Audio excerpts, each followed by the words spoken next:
जो प्राणी निशिदीन ध्यान करे जो प्राणी निशिदीन ध्यान धरे जो प्राणी हरे भाव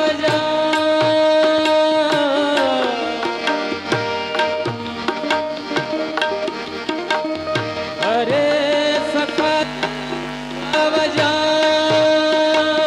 जन्म मरण से होता निराला जन्म मरण से होता निराला नहीं लगती कर्मा नमामि श्री गणराज दया नमामि श्री गणराज दया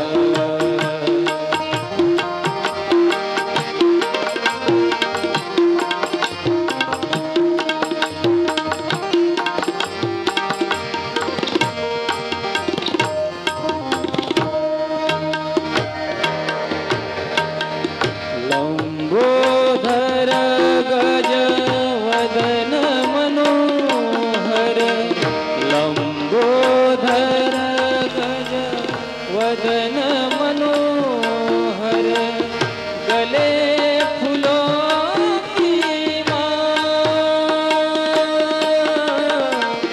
गले फूलों की माला रिद्धि सिद्धि चमर डुलाए रिद्धि सिद्धि चमर डुलाए शोभत सिंदूर भामी श्री गणराज दया नमामि श्री गणराज दया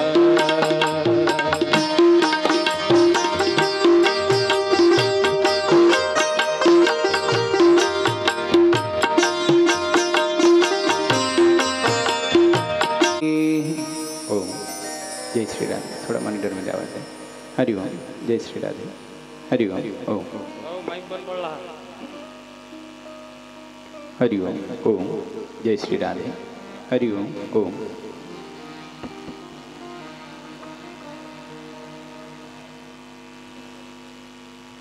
जय श्री राधे हरि ओम ओम जय श्री राधे हरि ओम ओम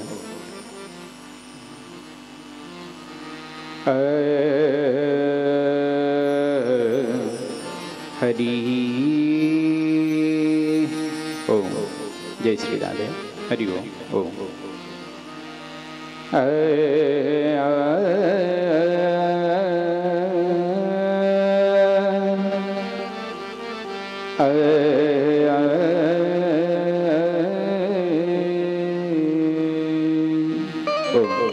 जय श्री राधे हरि ओम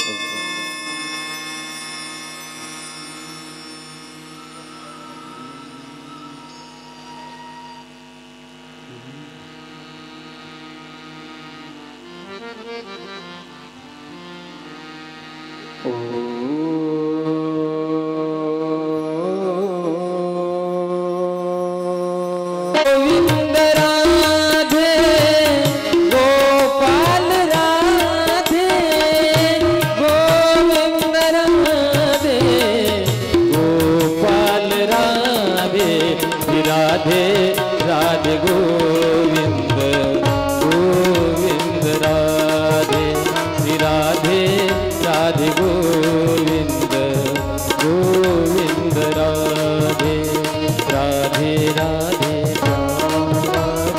राधे राधे श्याम राधे राधे राधे श्याम राधे राधे राधे श्याम राधे राधे राधे श्याम राधे राधे राधे श्याम राधे राधे राधे श्याम राधे राधे राधे श्याम राधे राधे राधे श्याम राधे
गुरुदेव भगवान की जय। श्रीमद् भागवत महापुराण की जय। पंढरीनाथ भगवान की। माऊली ज्ञानेश्वर महाराज की। जगद्गुरु संत श्री तुकाराम महाराज की जय। श्री संत भोजाजी महाराज की। ब्रह्मानंद लहरी बाबा की जय। नमः पार्वती पते हर हर महादेव।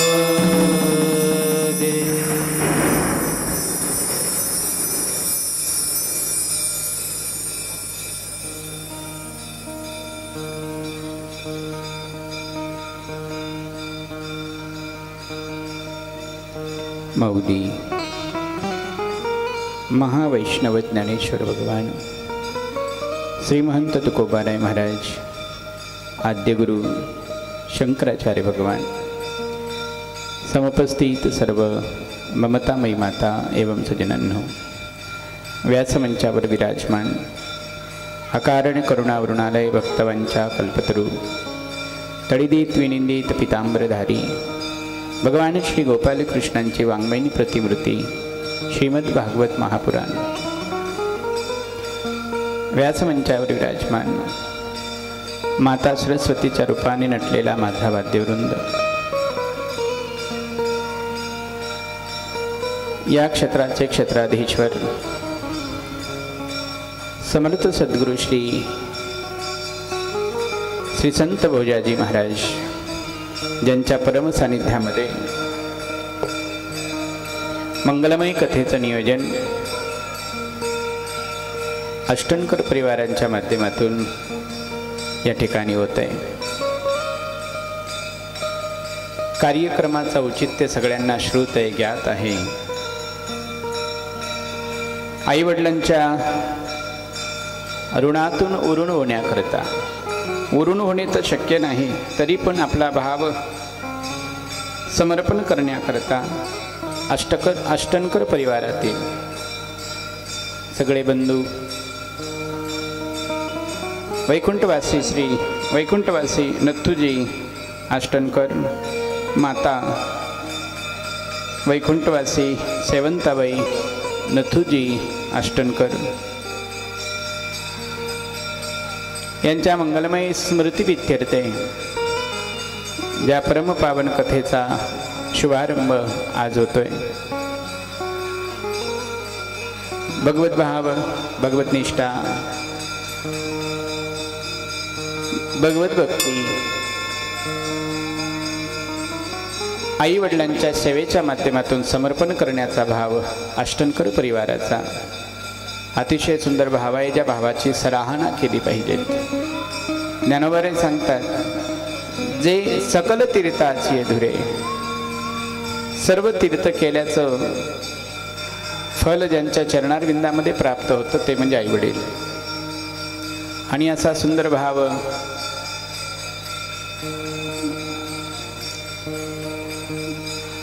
आईवडिलांच्या चरणारविंदामध्ये समर्पण करणार, समर्पित करणार, तो भाव अतिशय महत्त्वाचा आहे।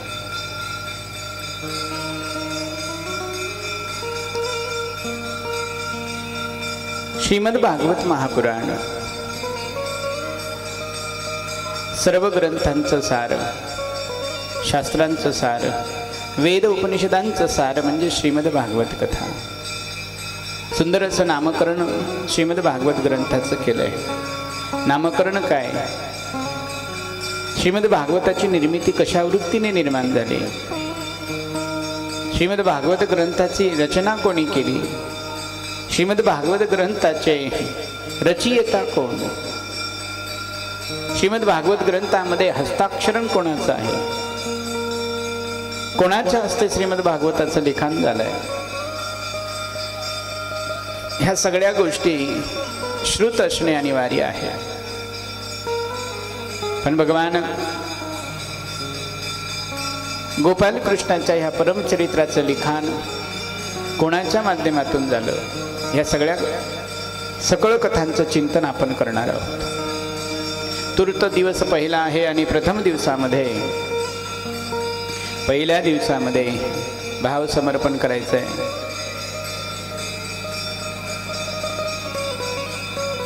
तो भाव म्हणजे असा, श्रीमद भागवत महापुराण कथा श्रवण करत असताना अनंत जन्माचं पुण्य लागतं, एका जन्माचं नाही. शास्त्रकार सांगतात, मी नाही. काल व्याल मुख ग्रास ग्रास निर्णास हेतवे. तुम्ही आम्ही सगळे काळाच्या जबड्यात आहोत. काल व्याल मुख ग्रास त्रास निर्णास हेतवे. श्री कृष्ण गोविंद हरे मुरारी, हे नाथ नारायण वासुदेव. श्री कृष्ण गोविंद हरे मुरारी, हे नाथ नारायण वासुदेव. श्री कृष्ण गोविंद हरे मुरारी, हे नाथ नारायण वासुदेव. हे नाथ नारायण वासुदेव. हे नाथ नारायण वासुदेव. हे नाथ नारायण वासुदेव. हे नाथ नारायण वासुदेव. श्री कृष्ण गोविंद हरे मुरारी, हे नाथ नारायण वासुदेव.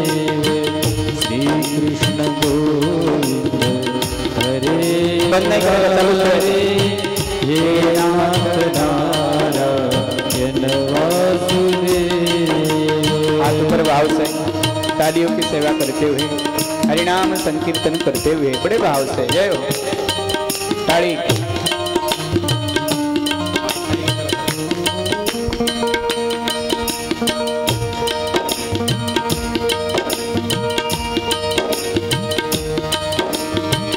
हे नाथ नारायण वासुदेव.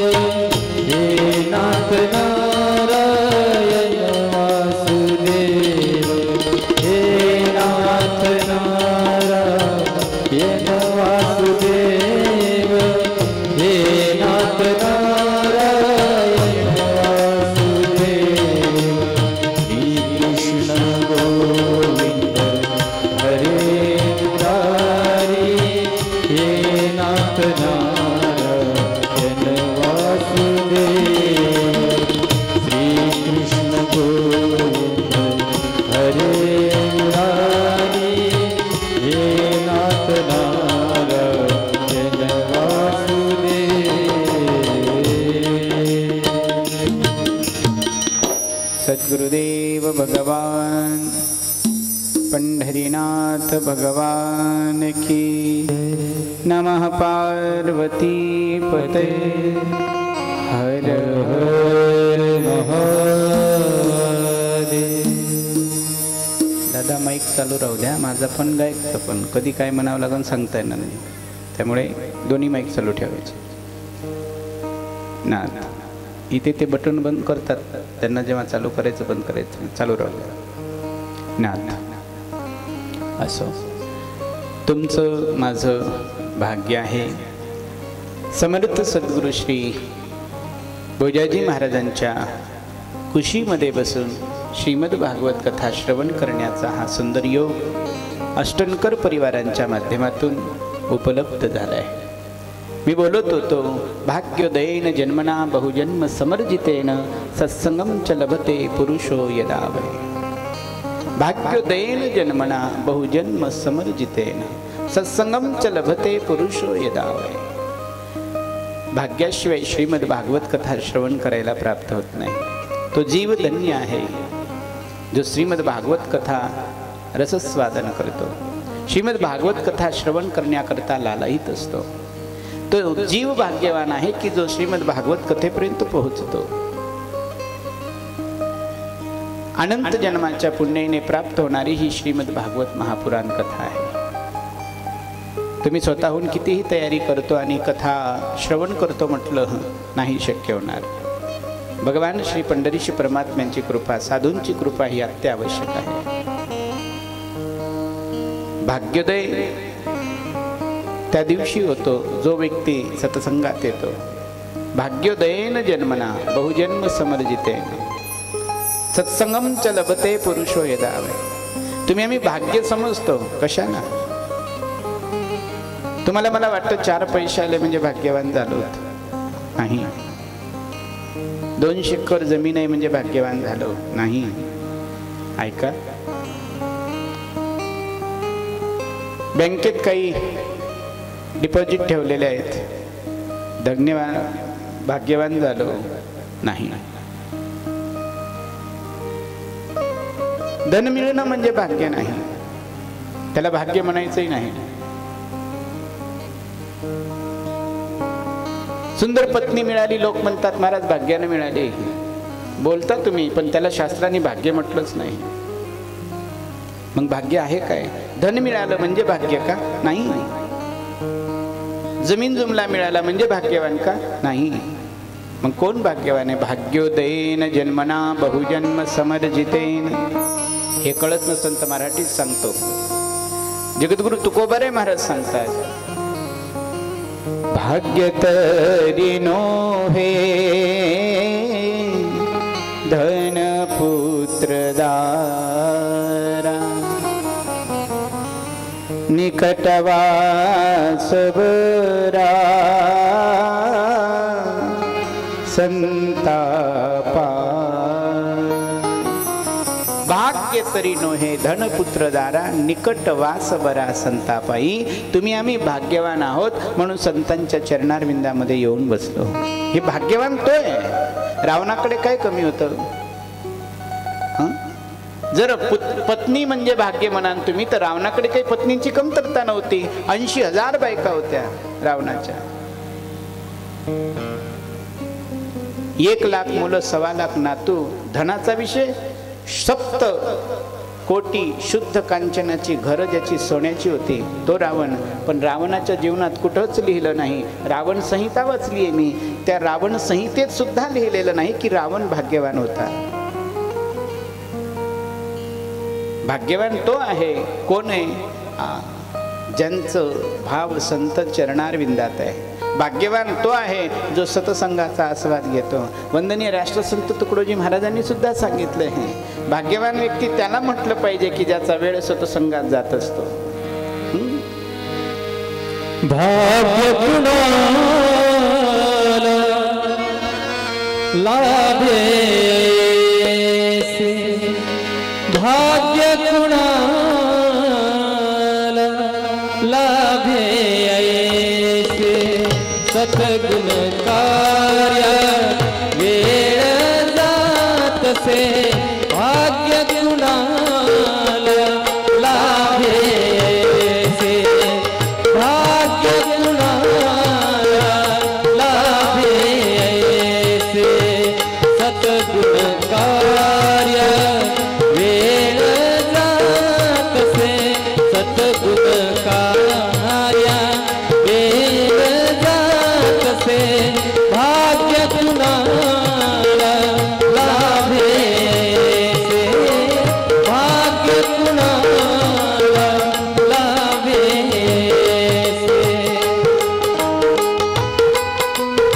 वंदनीय राष्ट्रसंत तुकडोजी महाराजांचं प्रमाण आहे. राष्ट्रसंत तुकडोजी महाराज कोण? राष्ट्रसंत तुकडोजी महाराज ज्यांच्या चरणपादुका राष्ट्रपतींनी, महामहिम राष्ट्रपतींनी आपल्या डोक्यावर घ्याव्यात. हे राष्ट्रसंत तुकडोजी महाराज सांगतात, भाग्य कुणाला लाभे ऐसे. कैसे? ऐसे.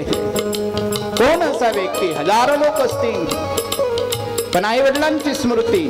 आणि एक ध्यानात ठेवायचं, 7ही दिवस मी स्तुती करणारा वक्ता नाही, मी स्पष्ट वक्ता आहे. जे भावतो तेच बोलतो. हजारो लोक असू शकतात, पण हे भाग्य सगळ्यांच्याच वाट्याला नसतं. जे आईवडिलांची स्मृती, आईवडिलांच्या ऋणातून उरून होण्याचा प्रयत्न, अष्टंकर परिवार करत आहेत. असं भाग्य सगळ्यांना मिळत नाही. भाग्य कुणाला लाभे ऐसे सतगुण कार्या वेळ जातसे. हे राष्ट्रसंत तुकडोजी महाराजांचं प्रमाण आहे. ऐका पुढे महाराज काय उपदेश करतात. हात पण टाळी नुसते बसू नका.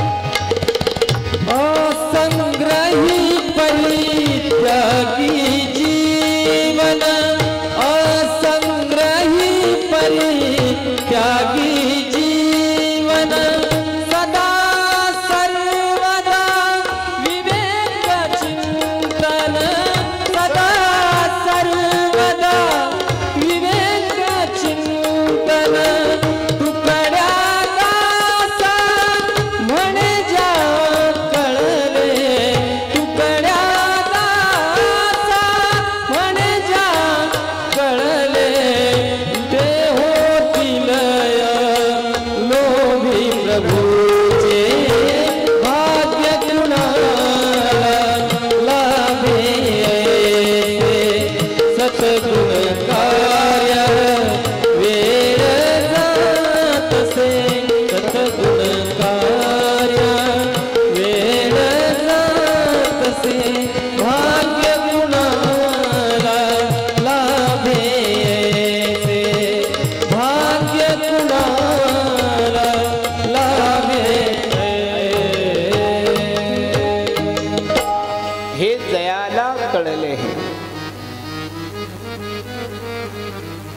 राष्ट्रसंत तुकडोजी महाराज सांगतात ते लोभी होती प्रभूचे. त्याला भाग्यवान म्हणतात. भाग्य तरी नोहे धनपुत्र दारा निकट वास बरा संतापाई. धन मिळालं म्हणजे भाग्यवान नाही. पुत्र झाला म्हणजे भाग्यवान नाही. दारा मीन्स पत्नी चांगली मिळाली म्हणजे भाग्यवान नाही. भाग्यवान व्यक्तित्व आहे हे सगळं मिळाल्यानंतरही जो भगवत चरणारविंदाची आस धरतो, सतसंगाची कास धरतो, तो व्यक्ती भाग्यवान ठरत असतो. म्हणून भाग्योदयेन जन्मना बहुजन्म समर्जितेन सत्संगम च लभते पुरुषो यदावय. अरे तुम्ही आम्ही सगळे जीव काळाच्या जबड्यात आहो. काल व्याल मुख ग्रास त्रास निर्णास हेतवे. एक अजगर साप माझ्याकडे पहा.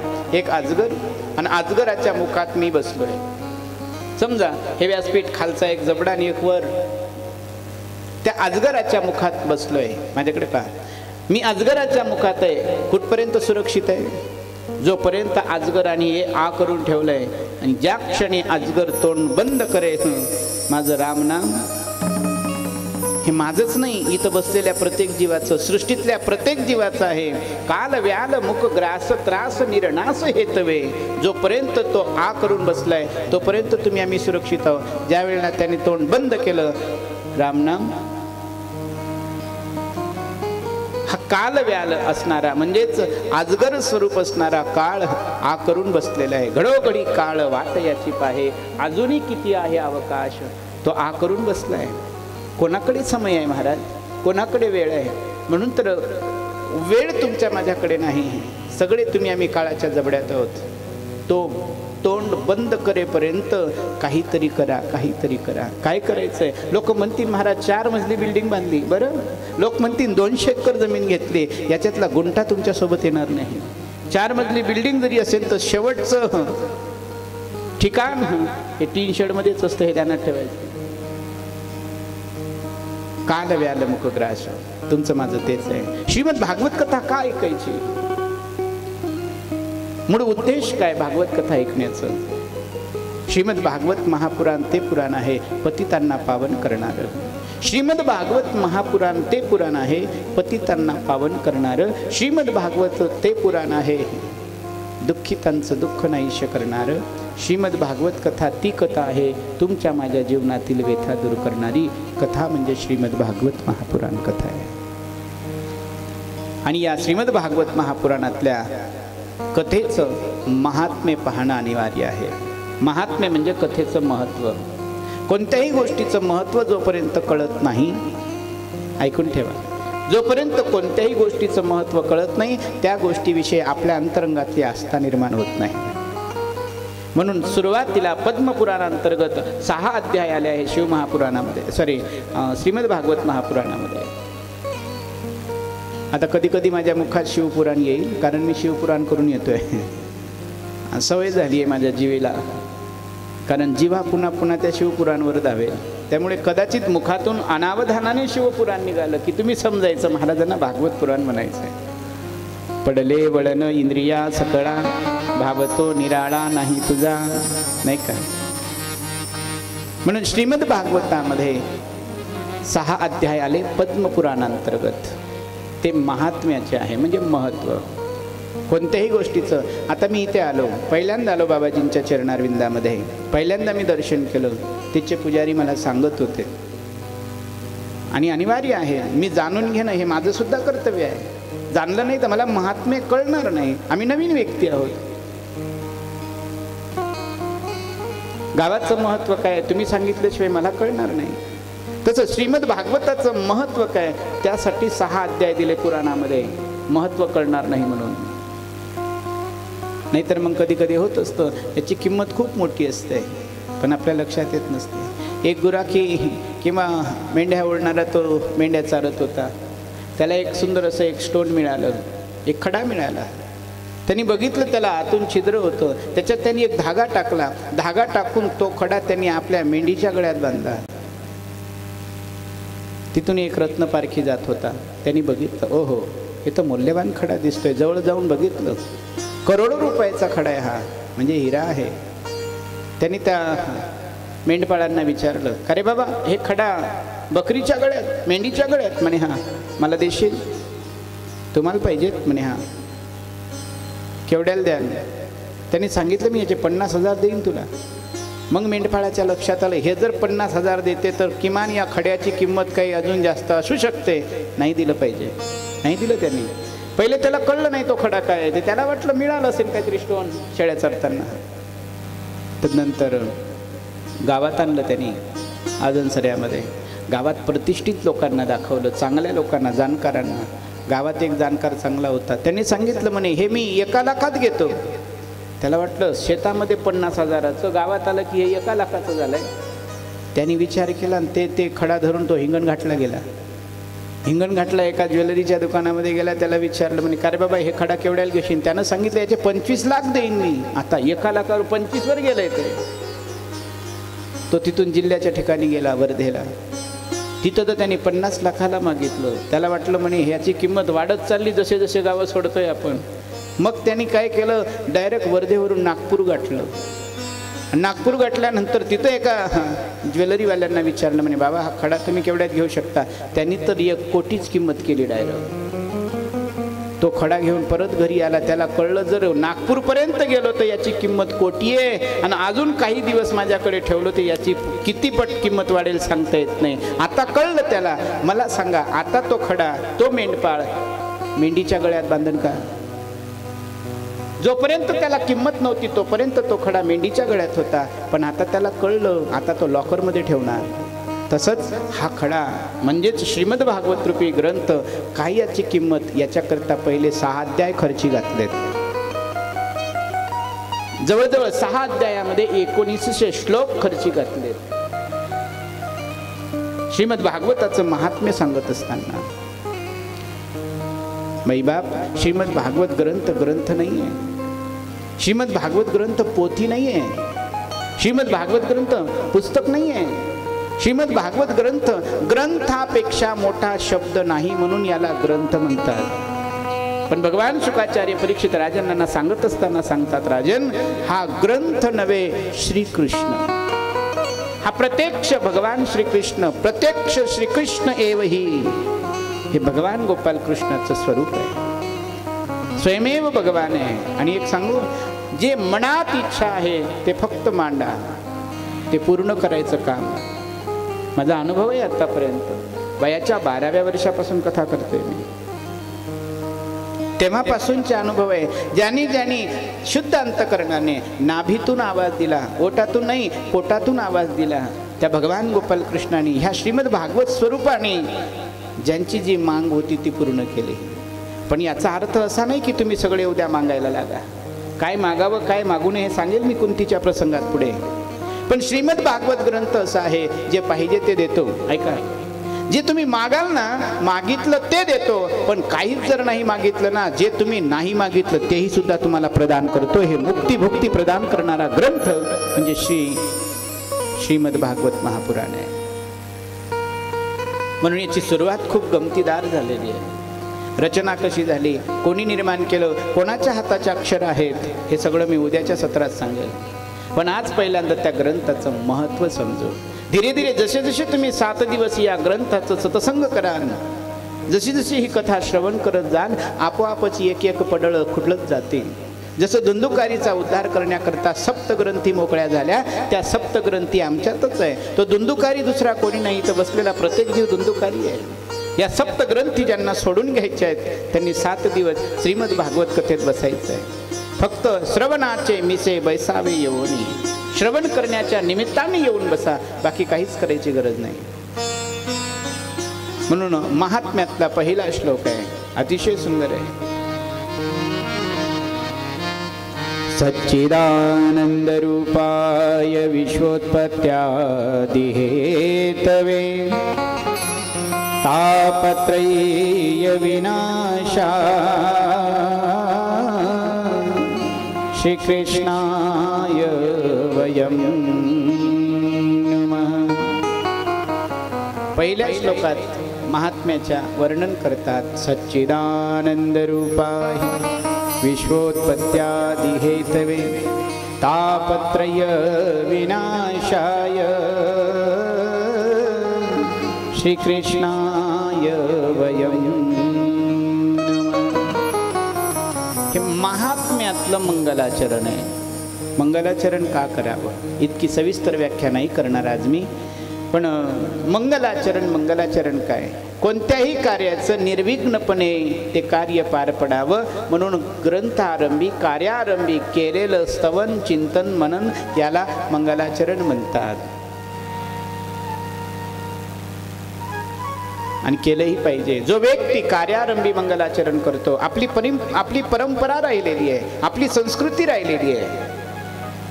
कोणतंही कार्य असू द्या, अगोदर स्तवन केलं जातं, नमन केलं जातं. काही जरी नाही आलं, निदान वक्रतुंड महाकाय सूर्यकोटि समप्रभ निर्विघ्नं कुरु मे देव सर्वकार्येषु सर्वदा. स्वस्ति न इंद्रो वृद्धश्रवाः स्वस्ति न पूषा विश्ववेदाः स्वस्ति नो अरिष्टनेमि हरीश. हे स्वस्ति नो इंद्रो कशा करतात. आणि ज्ञानोबा सुद्धा म्हणतात, आरंभी आवडी आदरी आलेना, आरंभी आवडी आदरी आलेना, तेने सकळ सिद्धी जगी झाले पूर्ण काम. आवडी आरंभी आदरी आलेना, आरंभी आवडी आदरी आलेना. जो आरंभामध्ये आवडीने आदराने भगवंताचं स्मरण करतो त्याचं कार्य निर्विघ्नपणे पार पडतं. सकळ मंगळ निधी श्री विठ्ठलाचे नाम आधी, म्हणा कारे जना श्री विठ्ठलाचे नाम वाचे. सकळ मंगळ निधी. म्हणून अजूनही पुढे पुरावे द्यायचे का. मंगलम भगवान विष्णु मंगलम गरुडध्वज मंगलम पुंडरीकाक्षाय मंगलाय तनोः. हे मंगलाचरणाचं प्रकरण आहे महाराज. कशा करता मंगलाचरण, तर महाराज सांगतात जे कार्य आरंभ केलेलं आहे ते कार्य निर्विघ्नपणे पार पडावं म्हणून मंगलाचरण. आणि ते मंगलाचरण करत असताना श्री व्यासजी महाराज महात्म्याच्या पहिल्या श्लोकात लिहितात, सच्चिदानंद रूपाय. याच्यात 2 मंगलाचरण आलेत. कोणकोणते. भगवंताच्या स्वरूपाचं आणि भगवंताच्या कार्याचं. एक स्वरूपाचं आणि कार्याचं मंगलाचरण 2 चिंतन केलेत. तुम्हाला किती कळतंय मला माहित नाही, आज समजून घ्या. भगवान परमात्म्याच्या स्वरूपाचं म्हणजे तो परमात्मा कसा आहे तर वर्णन केलं, सच्चिदानंद रूपाय. त्याचं रूप कसं आहे, तो सत आहे, चित आहे आणि आनंद आहे. आता सत म्हणजे काय, चित म्हणजे काय, आनंद म्हणजे काय? भगवंताचं स्वरूप. वास्तविक पाहता हातात बनसुरी घेऊन भगवान उभे आहे, हे एक स्वरूप आहे, हे एक रूप आहे. पण त्याचं अजून एक वेगळं स्वरूप आहे. या रूपाच्या मागे हे एक त्याचं स्वरूप आहे. त्या स्वरूपाचं चिंतन सच्चित आनंद. सच्चित आनंद हे त्याचं स्वरूप आहे. हे स्वरूप निर्देश रूप मंगल म्हणतात. सत म्हणजे काय, जो त्रिकालाबाधित सत्य आहे, ज्याचं कधीही, जो त्रिकालाबाधित सत्य आहे, ज्याचा लय कधीच होत नाही, त्याला सत म्हणतात. तुम्ही आम्ही सत्य आहो का? आई बोला ना, तुम्ही आम्ही सत्य आहो का? माना हलतात का तुमच्या? हलत असतील ना. बरं, सत तुम्ही आम्ही सत्य आहो नाही. आज आहो तर उद्या काही पता नाही. लोक मॉर्निंग वॉकला जातात सकाळी, तुमच्याकडे जातात मॉर्निंग वॉकला जातात, साधी ठेच लागली खाली पडला की बस 2 मिनिटात लोक म्हणतात काय झालं, आताच होता. काही जण म्हणतात चहा पिऊन गेला आमच्याकडे, पण झालं काय नाही, मॉर्निंग वॉकला जाता जाता फक्त सौम्य स्वरूपाचा हार्ट अटॅक आला, गेला. सत्य असतं तर गेलं नसतं. पण तुम्ही आणि मी सत्य नाही. सत्य काय, सत्य तू, सत्य तू, सत्य तू विठ्ठला. त्याला 3 वेळा म्हटलंय तू सत्य आहे, तुझ्याशिवाय काही नाही. म्हणून त्याचं एक स्वरूप सत. दुसरा चित. चित माने प्रकाश. चित का अर्थ होता है प्रकाश. तो स्वयंप्रकाशित आहे. तुम्ही मी स्वयंप्रकाशित नाही. तुम्हाला मला आता चालायचं म्हटलं बाहेर तर लाईट पाहिजे, टॉर्च पाहिजे, निदान आपल्याजवळ काही नसेल तर पोलवर असणारी लाईट चालू पाहिजे. इथे आपण बसतोय, हे एवढे सगळे हॅलोजन चालू आहेत, प्रकाशाची गरज पडली. पण माझ्या देवाला या प्रकाशाची गरज नाही. त्याच्या प्रकाशापासून विश्वाला प्रकाशित केलं जातं. म्हणून तो चित म्हणजे स्वयंप्रकाश, सच्चित. आणि तिसरं रूप त्याचं आहे आनंद. आनंद. आनंद कशाला आनंद म्हणायचं? आनंद. आनंदो भवती इति आनंद. जिथे आनंद हा शब्द आला की तिथं दुःख नावाचं लवलेश शिल्लक राहत नाही. त्याचं नाव आनंद. आणि हे बघा, सृष्टीमध्ये शब्दकोश उघडून बघा, व्याकरण जरा पाहून बघा, प्रत्येक शब्दाला विरोधार्थी आहे. पण आनंद या शब्दाला विरोधार्थी शब्दच नाही. जरा ऐका, कळत असेल तर. काळ्याला गोरा आहे का नाही, विरोध आहे. विरोधार्थी शब्द प्रत्येक शब्दाला विरोधार्थी आहे. पण आनंद या शब्दाला विरोधार्थी शब्द नाही. त्याचं उलट काहीच होत नाही. काळ्याचं उलट केलं तर गोरं होईल. पण आनंदाचं विरोधार्थी काही नाही.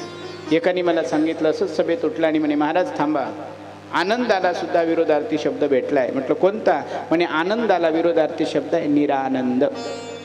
मी म्हटलं बाबा, नीर तू लावलंय, आनंद जशाल तसाच आहे, तो पलटूच शकत नाही. म्हणून माझ्या भगवंताचं एक स्वरूप आहे, तो कधीच पलटू शकत नाही. म्हणून त्याला त्रिकाला बाधित म्हणतात. 3ही कालामध्ये ज्याच्या नावा रूपाला बाद येत नाही त्याला त्रिकाला बाधित म्हणतात. म्हणून तो सच्चित आनंद स्वरूप असणारा परमात्मा. आता आनंद कशात आहे? आपण बोलतो कधी कधी बोलताना, एखाद्या वेळेला मस्त AC रूम मध्ये तुमची व्यवस्था असावी, त्याच्यात तुम्ही झोपावं. सकाळी घरमालक उठून विचारता आम्हाला, महाराजजी हां बोला, काही जी कशी लागली झोप? मग आम्ही म्हणावं, हा खूप आनंद आला महाराज. कुठपर्यंत आनंद आला? AC चालू होती तोपर्यंत. थंडी लागली, मग ACचा आनंद कुठं जाईल? जेवण करत असताना पुरणाच्या पोळ्या वाढल्या, कोणाच्या घरमालकाने विचारलं कसं काय, कसं झालं जेवण? हा महाराज व्यवस्थित झालं. आनंद आला. किती वेळपर्यंत आनंद?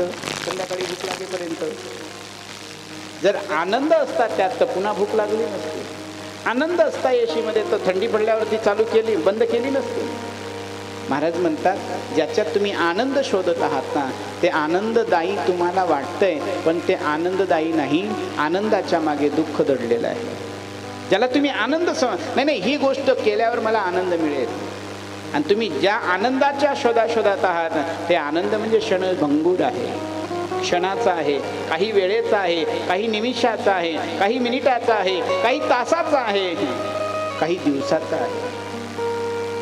पहा माझ्याकडे, मी हा कपडा घेतला, हा कुठपर्यंत आनंद देणार?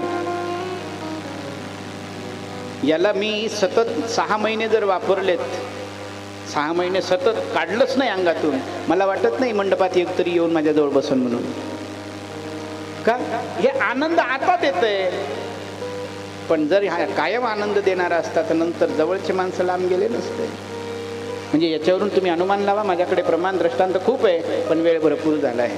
ऐका, आनंद ज्याच्यात तुम्ही आनंद शोधताय ते आनंद नाही. आणि एक वाक्य बोलून जातो आवर्जून, सांसारिक वस्तूमध्ये आनंद नाही, सांसारिक विषयामध्ये आनंद नाही, सांसारिक पदार्थामध्ये आनंद नाही, ज्या क्रिया तुम्ही पाहता त्याच्यात आनंद नाही. मग आनंद कुठे आहे? आतापर्यंत जे सांगितलं सच्चित आनंद, भगवंताचं जे स्वरूप सत्य स्वरूप आहे, प्रकाश स्वरूप आहे, आनंद स्वरूप आहे, आणि त्याच स्वरूपामध्ये आनंद आहे. त्याच्याशिवाय आनंद दुसरीकडे नाही.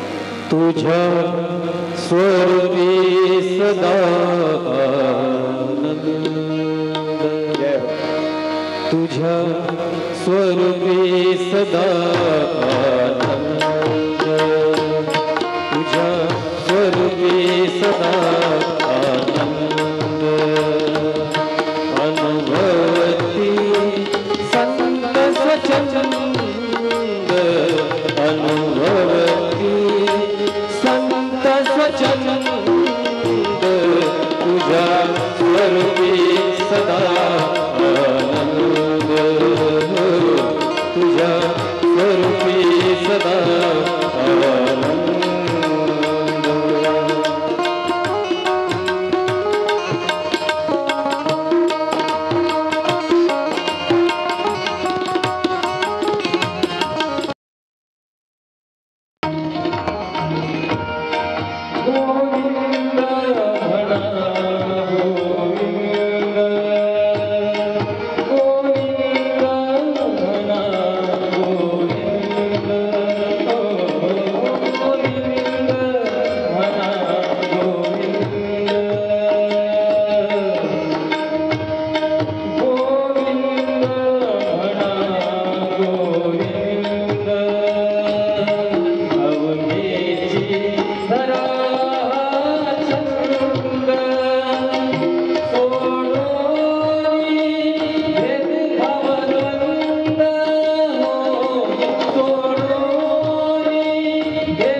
स्वरूपी सदा आनंद.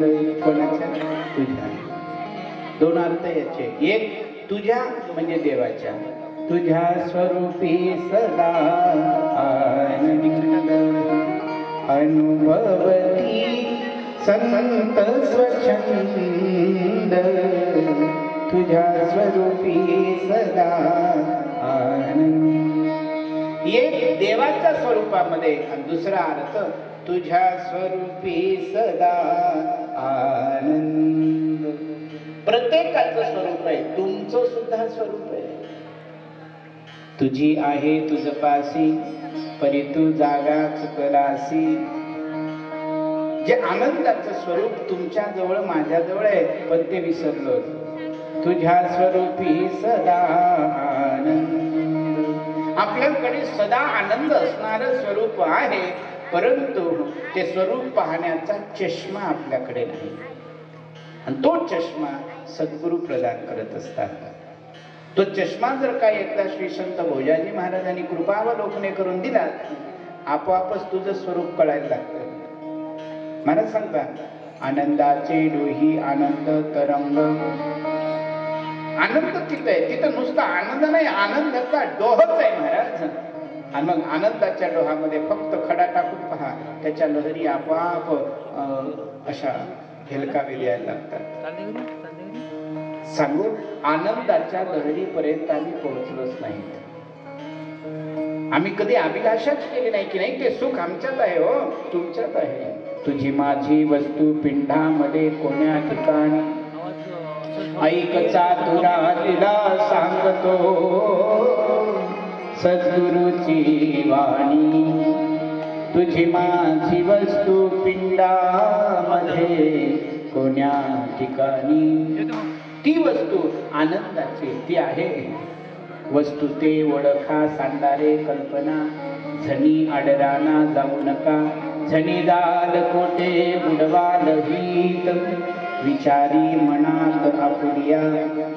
ती वस्तू ओळखा जी तुमच्या जवळ आहे. बघू 7 दिवस त्या वस्तूपर्यंत जाण्याचा प्रयत्न करून. सच्चिदानंद रूपाय विश्वोत्पत्त्यादि हेतवे तापत्रय विनाशाय. तो परमात्मा कसा आहे? सच्चित आनंद स्वरूप आहे. काम काय करतो? 3 तापाचं निवारण करतो. कोणकोणते ताप आहेत? इकडे बघा, 3 ताप आहे. सांगा 3 ताप. पहिला कोणता? हडिताप. दुसरा थंडी ताप. तिसरा आदिदैविक, आदिभौतिक आणि आध्यात्मिक. हे 3 ताप आहे. आदिदैविक, आदिभौतिक, आध्यात्मिक. वेळ मिळाला पुढे याचं चिंतन करू. आदिदैविक म्हणजे काय, आदिभौतिक म्हणजे काय, आध्यात्मिक म्हणजे काय. या 3ही तापाचं निवारण करायचं काम म्हणजे भगवान गोपाल कृष्णाकडे. बाकी सगळे आलेले ताप डॉक्टर गमावू शकतो, सगळ्या तापावर डॉक्टर औषध देऊ शकतो, पण ह्या 3 तापावर डॉक्टर काय अजून कोणी आणला तरी औषध देऊ शकत नाही. कारण या तापाचं औषध फक्त त्याच्याच जवळ आहे. कोणाजवळ? त्याच्याजवळ.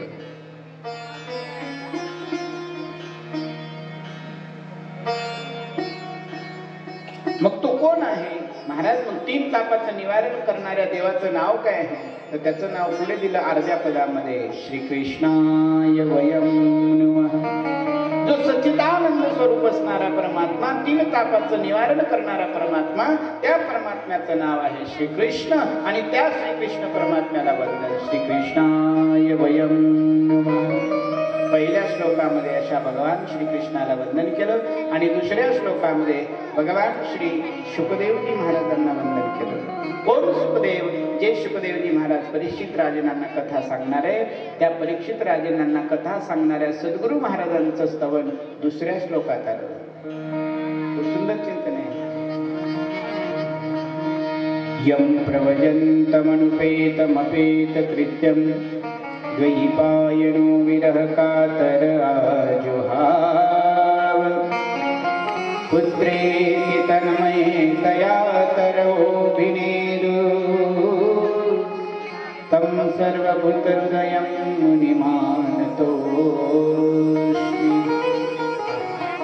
जेव्हा श्री शुकदेवजी महाराजांचा जन्म झाला, कोण आहेत हे शुकदेवजी? हे शुकदेवजी महाराज ते आहे जन्म झाल्याबरोबर ज्यांनी संसार त्यागला. मी बोलतोय ते कळतंय ना तुम्हाला? ओ आजन सरा ऐका जरा, मी बोलतोय ते कळतंय ना? काही जण म्हणतील कोण आणलं याला? सांगतो ना 7व्या दिवशी कोण आणलं ते. भाषा कळतंय ना? तसं काही तुम्ही ना आम्ही लांब नाही, विदर्भातलेच आहोत आपण. बघा कोण सुखदेवजी महाराज? ते सुखदेवजी महाराज ज्यांनी जन्म झाल्याबरोबर संसार त्यागला. जन्म झाल्यावरी तिजीला संसार केला निर्धार शुकदेव. जन्म झाल्याबरोबर अरे तुम्हाला मला संस्कारासाठी वेळ लागतो, पण श्री परीक्षित सुखदेवजी महाराजांचा संस्कार जन्माला आल्याबरोबरच संसाराचा त्याग केला जन्मजात संन्यासी. नंतर संन्यास दीक्षा घेतली असं नाही, जन्माला आले तेव्हापासून संन्यासी. जे माऊली संन्यासाची व्याख्या करतात ना, ती व्याख्या म्हणजे भगवान शुकाचार्यांना लागतात. मी आणि माझे पण विसरले दयांचे अंतकरण, पार्था तो संन्यासी जा निरंतर. मी आणि माझं पण ज्याचं गेलं, पार्था तो संन्यासी जाण निरंतर. आणि जन्मजात, जन्माला आला तेव्हापासून मी आणि माझं नाही. 16 वर्षाची मूर्ती सुखदेवजी महाराज जाऊ लागले. समोर एक तलाव आहे, त्या तलावावर सगळ्या माता भगिनी धुणधुत होत्या. धुणधुत असताना 16 वर्षाची मूर्ती जात असताना त्या माता भगिनींनी त्यांच्याकडे पाहिलं नाही. काही जणींनी पाहिलं तर काही आपल्या प्रतिक्रिया दिल्या नाही. पण बालक जन्माला आला आणि पुढे निघाला तर त्यांच्या मागे व्यासजी महाराज धावत धावत जातात. हे नमनातले श्लोक आहे बरं. धावत धावत जातात आणि सांगतात, अरे बाबा जाऊ नको. यम प्रवजंत मनुपेत मपेत कृत्यम द्वैपायनो विरह कातर आजुहा. व्यासजी महाराज मागून जाते, अरे बाळा जाऊ नको, थांब थांब, जाऊ नको, थांब. पण शुकदेवजी महाराज मागे वळून सुद्धा पाहत नाही. निघाले समोर आणि त्या तलावाच्या पुढे जात असताना महिला धुनीधूत होत्या. आणि व्यासजींना पाहून त्या महिला, काही कोणाचं वस्त्र व्यवस्थित नव्हतं, डोक्यावर पदर नव्हते. त्या माता भगिनी डोक्यावर पदर घेतात, आपलं व्यवस्थित नीटनेटक्या होऊन उभ्या राहतात. व्यासांनी त्यांना विचारलं, बाईंनो, हा व्यासजी, माझा 16 वर्षाचा मुलगा इथून जातोय, तरुण मुलगा जातोय, त्याला पाहून तुम्ही तुमचे वस्त्र व्यवस्थित केले नाही. तुम्ही पदर डोक्यावरचा, खांद्यावरचा पदर डोक्यावर नेला नाही. आणि मी 80 वर्षाचा म्हातारा, मला पाहून तुम्ही नीटनेटक्या राहता, याचं कारण काय? त्याचंच उत्तर श्लोकात आहे. त्या सगळ्या स्त्रिया म्हणतात, व्यासजी, तुम्हाला पाहून वस्त्र नीट करावं लागतं, याचं कारण तुम्हाला अजून देहध्यास आहे. सुखदेवजी महाराजांचा जन्मजात देहध्यास म्हणजे देहाची आसक्ती जी आहे, ते जन्मजात सुखदेवीच्या अंतकरणामध्ये देहाची आसक्ती नाही. जरा अजून खाली येऊन बोलू. त्या सगळ्या महिला व्यासदेवांना सांगतात, व्यासजी, स्त्री पुरुषाचा संबंध काय आहे हे शुकदेवांना कळत नाही, म्हणून आम्ही त्यांच्या समोर वस्त्र घेतले काय आणि विवस्त्र राहिलो काय. पण स्त्री पुरुषाचा भेद काय हे तुम्हाला कळतं, म्हणून आम्ही आमचे वस्त्र नीट करून घेतले. असा जन्मजात संन्यासी जो भागवताचा वक्ता ठरणार आहे. म्हणून अशा श्री शुकदेवांना दुसऱ्या श्लोकात वंदन केलं. दुसऱ्या श्लोकात, यम प्रवजंत मनुपेत मपेत कृत्यम द्वैपायनो विरहकातर आजुहाव पुत्रेति तन्मयतया तरोभिनेदु तम सर्वभूतहृदयं मुनिमानतो. सगळ्यांच्या अंतरंगात राहणारे श्री शुकदेवजी महाराज त्यांना वंदन केलं, नमन केलं. आणि तिसऱ्या श्लोकामध्ये नैमिषारण्यामध्ये असणाऱ्या सुत शौनकांना वंदन करतात. नैमिष सुतमासीन मविवाद्यं महामते कथामृतरसस्वाद कुशलो सोनको. तिसऱ्या श्लोकामध्ये नमन केलं कोणाला? नैमिषारण्यात असणाऱ्या शौनक ऋषींना आणि सुतजी महाराजांना. आणि त्या नैमिषारण्यामध्ये शुक शौनकांचा संवाद चालू आहे. महात्म्याला सुरुवात झाली, शुक शौनकांचा संवाद चालू आहे. तेव्हा श्री शौनकांनी शुतजींना विचारलं, महाराज, तुम्ही व्यासांचे परमप्रिय शिष्य आहे. 88,000 ऋषी मुनींचं ब्रह्मसत्र बसलंय आणि एवढे ऋषी आहेत. कोणाचं वय 5,000 आहे, कोणाचं 5,500 आहे. वयवृद्ध ऋषी बसलेले आहे. गौतम, कात्यायन, जाबाली, वशिष्ठ, अंगिरा, चेवन आदी भयंकर ऋषी बसलेत. आणि त्या ऋषीमध्ये आगमन सुतदेवजींचं झालं, सुतजी महाराजांचं. जसं सुतजी महाराजांचं आगमन झालं, हे सगळे शौनक, विशेष म्हणजे हे सगळे शौनक ऋग्वेदी ब्राह्मण आहेत. ऋग्वेदी ब्राह्मण ते सगळे सुतजी महाराजांच्या उठून उभे झाले. सुतजी महाराज म्हणतात, असं का करता तुम्ही? महात्मांनो, तुम्ही बसा, माझ्यापेक्षा तुम्ही मोठे आहात. असं माझ्यासाठी उठून उभं राहणं योग्य नाही. पण त्या शौनकांनी सांगितलं नाही सुतजी, आम्ही वयाने जरी तुमच्यापेक्षा मोठे आहोत पण तुम्ही आमच्यापेक्षा ज्ञानाने मोठे आहात. काही माणसं धनाने मोठे असतात, काही माणसं वयाने मोठे असतात, काही माणसं ताकदीने मोठे असतात, काही माणसं मानाने मोठे असतात आणि काही माणसं ज्ञानाने मोठे असतात. हो, जे ते मोठे असतात, पण या सगळ्यामध्ये मोठा कोण? तर भागवतांनी त्याचा न्याय निवाडा केला. भागवतामध्ये त्याचं चिंतन आहे. बलवृद्धा धनवृद्धा आयुर्वृद्धास्तथैव च ते सर्वेऽपि ज्ञानवृद्धश्च किंकरा शिष्य किंकरा.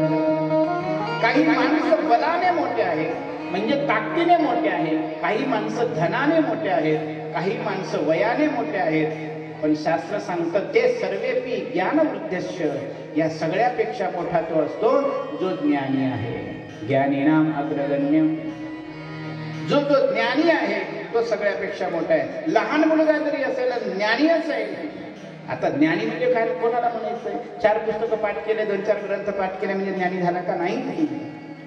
ज्ञानी म्हणजे सारं ग्रंथ कंठस्थ आहे म्हणजे ज्ञानी झाला, हा भ्रम आहे आपला. पुढे पाठ मागे सपाट असेल तर त्याचं काय? ज्ञानी त्याला म्हणतात. समर्थ रामदास सांगतात ज्ञानाची व्याख्या करत असताना, ऐक शिष्या ज्ञानाचे लक्षण, ज्ञान म्हणजेच आत्मज्ञान, पहावे आपणासी आपण, या नाव ज्ञान. कळलं का? ऐक शिष्या ज्ञानाचे लक्षण, ज्ञानाचं लक्षण सांगतात. ज्ञानी कोण? कोणाला ज्ञानी म्हणायचं? खूप पाठांतरण केलं, हा विद्वान असू शकतो, तंत प्रमाण देतो, हा त्याचा अभ्यास असू शकतो. नाही मला ग्रंथ न पाहता कथा करतो, हा करत असेल, भगवंताची कृपा म्हणजे ज्ञानी झाला का? नाही. 18 पुराण पाठ आहे असं त्याला ज्ञानी म्हटलं नाही. रामदासांच्या म्हणण्यानुसार, माऊलींच्या म्हणण्यानुसार ज्ञानी जो आहे, ऐक ज्ञानाचे लक्षण, ज्ञान म्हणजे आत्मज्ञान, ज्याला आत्मज्ञानाची प्राप्ती झाली तो ज्ञानी. ऐक शिष्या ज्ञानाचे लक्षण, ज्ञान म्हणजेच आत्मज्ञान. पुढचं ऐका, पहावे आपणासी आपण, या नाव ज्ञान. 7 दिवस बोलता येईल मला या बोलीवर, धुवाधार न थांबता. पहावे आपणाशी आपण. तुम्ही म्हणाल गजेंद्र महाराज काय कठीण आहे, घरी जातो आरसा घेतो आणि आपणाशी आपण पाहतो. ते आपण नाही. आरशामध्ये आपला आपण पाहणं असं नाही, आपणाशी आपण पहा म्हणजे तू कोण आहेस. पहावे आपणाशी आपण, या नाव ज्ञान. ज्या दिवशी तुम्हाला तुमचा पत्ता लागला, ज्या दिवशी कळलं मी कोण आहे, त्या दिवशी तुम्ही ज्ञानी झाले. तुम्हाला एक श्लोक संस्कृत मधला येत नसेल तरी चालेल, पण ज्या दिवशी तुम्हाला तुमच्या स्वरूपाचा साक्षात्कार झाला त्या दिवशी तुम्ही ज्ञानी. आणि शास्त्रामध्ये सांगितलंय असा जो कोणी पुरुष असेल तो सगळ्यापेक्षा मोठा असतो. ते सर्वेपि ज्ञानवृद्धश्च किंकरा शिष्य किंकरा, तो सगळ्यापेक्षा मोठा. ते सर्वेपि ज्ञानवृद्धश्च किंकरा शिष्य किंकरा. म्हणून हे सुतजी महाराज, तुम्ही जरी आमच्यापेक्षा वयाने लहान असाल तरी मात्र तुम्ही ज्ञानाने आमच्यापेक्षा मोठे आहात. ज्ञानिनः आत्मदर्शिनः, तुम्ही तत्वदर्शी आहात, त्यामुळे तुम्ही आमच्यापेक्षा मोठे आहात. आणि त्यांच्या मोठेपणाचं वर्णन भागवतात केलं. पहा काय विशेषण दिलं सुतजी महाराजांना भागवतामध्ये. ऐका ऐका. अज्ञानध्वन्ततिमिरान्धस्य कोटिसूर्य समप्रभ, सुधाच्या हि कथा सारं मम कर्णरसायन. सुतजी महाराजांना विशेषण लावलंय अज्ञानध्वन्ततिमिरान्धस्य. हे सुतजी महाराज, तुम्ही अज्ञानाचं नाश करणारे आहात. पूर्ण समूळ अज्ञान मिटवून आमच्यातलं ज्ञानरूपी प्रकाश उजळून देणारे आहात. म्हणून श्री सुतजी महाराज, तुम्हाला आमची विनंती आहे, अशी कोणती कथा सांगा, कोणती अशी एखादी कथा सांगा, असं ग्रंथ रहस्य सांगा. सुतजी महाराज सांगू लागले, ए शौनकांनो, ऐका, तुम्ही विचारलं म्हणून सांगतोय. माझ्या डोळ्यासमोर घडलेला प्रसंग सांगतो. जिथे महर्षी श्री वेदव्यासजी बसलेले होते असा प्रसंग सांगतो. एक वेळेचा प्रसंग. राजा परीक्षितांना श्राप लागला होता. इथून सुरुवात होते. परीक्षितांना श्राप लागला होता. 7 दिवसाची कथा ऐकली आणि परीक्षिताचा उद्धार झाला. आणि परीक्षिताला घेऊन जाण्याकरता देवदूत आले. डोलीमध्ये बसून घेऊन जाऊ लागले. जात असताना आकाश मार्गाने जाऊ लागले. ब्रह्मदेवाच्या सभेमध्ये इंद्र, चंद्र, महेंद्र आदी हे सगळे बसले, पण बाजून अशी ती पालखी जात होती. इंद्राने विचारलं, कोणाची पालखी आहे? ब्रह्मदेवाने विचारलं, ही पालखी वाजत गाजत चालली कोणाची आहे? मग लक्षात आलं. तिथे एका जणाने सांगितलं ब्रह्मदेवांना, ब्रह्मदेव, ही महाराज परीक्षिताची पालखी चालली आहे. श्राप लागला होता 7 दिवसाचा. त्या शापातून मुक्त होण्याकरता भगवान शुकाचार्यांनी जे भागवत महापुराण ग्रंथ सांगितलं आणि त्या ग्रंथाच्या प्रभावाने शापमुक्त झाला आणि अंतत्वगत्वा वैकुंठाला पालखीत बसून देवदूत त्याला घेऊन जात आहेत. ब्रह्मदेवाने तोंडावर हातच ठेवलं. बापरे, हे मला कसं माहित नाही, असं कसं होऊ शकतं? इंद्रदेवाने ऑब्जेक्शन घेतलं. देवांचा राजा इंद्रदेव म्हणाले, मी देवांचा राजा, मला कसं हे माहित नाही की भागवत महापुराण ग्रंथ असा कोणता ग्रंथ आहे की जे श्रवण केल्यानंतर अंतत्वगत्वा वैकुंठ गमन मी मान्य करत नाही. ब्रह्मदेवाकडे तक्रार नेली. ब्रह्मदेव, इंद्रदेव, चंद्रदेव सगळे एकत्रित झाले आणि एकत्रित झाल्यावर एक तराजू आणला. तराजू आणला म्हणे, बघू आपण भागवत ग्रंथाची ताकद काय. एका पारड्यामध्ये, पारडं कळतं ना, एका पारड्यामध्ये विश्वातल्या सगळ्या साधना ठेवल्या. एका पारड्यामध्ये विश्वातल्या सगळ्या साधना ठेवल्या आणि दुसऱ्या पारड्यामध्ये भागवत ग्रंथ ठेवल्या. आता तुम्हीच सांगा, 2 पारड्यापैकी एक पारडं खाली जातं. कोणतं? जे हलकं असतं तेच खाली जातं. जे पारडं हलकं असतं तेच खाली जातं. म्हणजे मला कळतं कथा कशी करायची.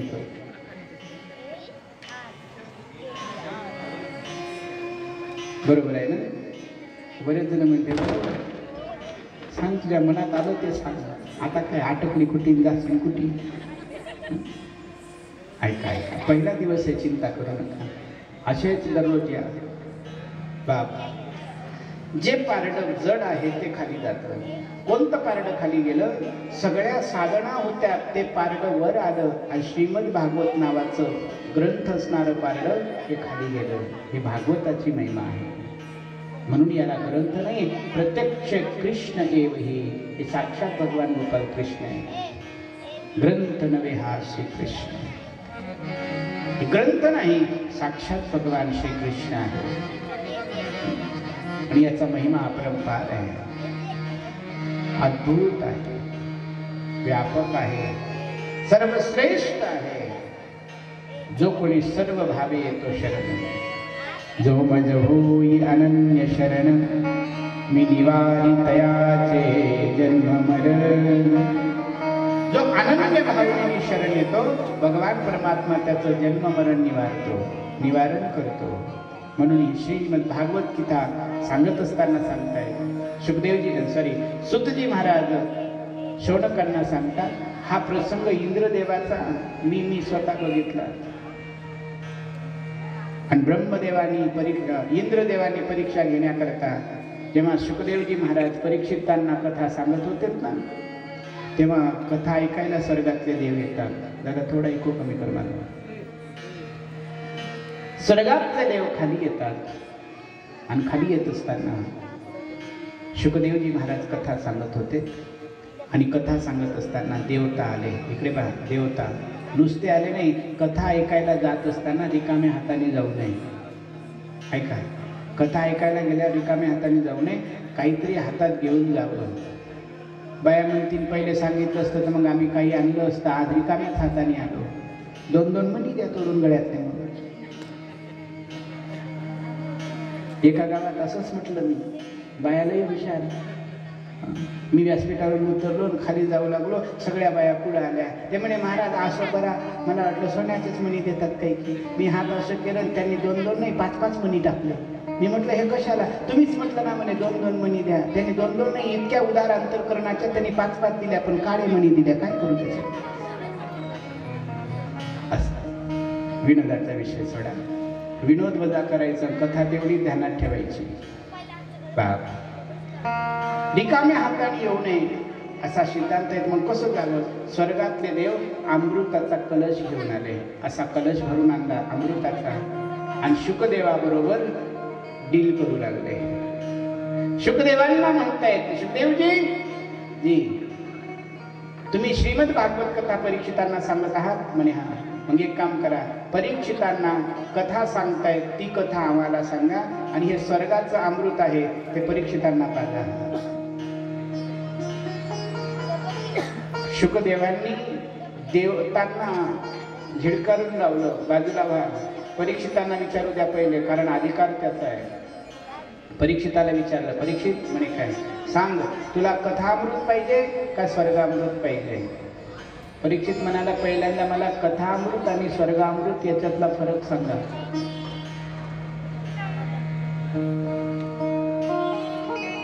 दोघांतला फरक सांगा. कथामृत प्लस स्वर्गामृत. कथामृताची ताकद ती आहे परीक्षित, जो कोणी कथामृत ऐकून, दादा आवाज बोलतो, जो कोणी कथा ऐकून एक वेळा कथा ऐकली ना तर तो मुक्त होतो. आणि स्वर्गामृत म्हणजे जोपर्यंत स्वर्ग अमृताची ताकद आहे तोपर्यंत तो स्वर्गात राहतो, आणि स्वर्ग अमृताची ताकद संपली की पुन्हा त्याला खाली यावं लागतं. क्षिणे पुण्य मृत्युलोकम विशंती. पुण्याचा क्षय झाला की पुन्हा त्याला खाली यावं लागतं. कथेचं तसं नाही, एकदा कथा ऐकली पुण्य तुम्हाला प्राप्त झालं ते जन्मजन्मापर्यंत प्राप्त होतं, जन्मजन्मापर्यंत. परीक्षित म्हणाले, मग मला कथामृत पाहिजे, नको मला स्वर्गामृत. देवाचं स्वर्गामृत देवाला लपला. आणि शुकदेवजी महाराजांनी सगळ्यांना तिथून झिडकारून लावलं, म्हणे तुम्ही कथा ऐकण्याचे अधिकारी नाही, तुम्हाला कथामृताची गरज नाही, तुम्ही स्वर्गामृत घेऊन अभिमानाने येत आहात. चालते व्हा. काढून दिलं. देवतांना श्रीमद भागवत नावाचा ग्रंथ ऐकू दिलं नाही. इतकी याची महिमा आहे. अमृत आणलं, अमृत, पण त्याच्या बदल्यामध्ये कथामृत सांगितले नाही, देवांना काढून दिलं.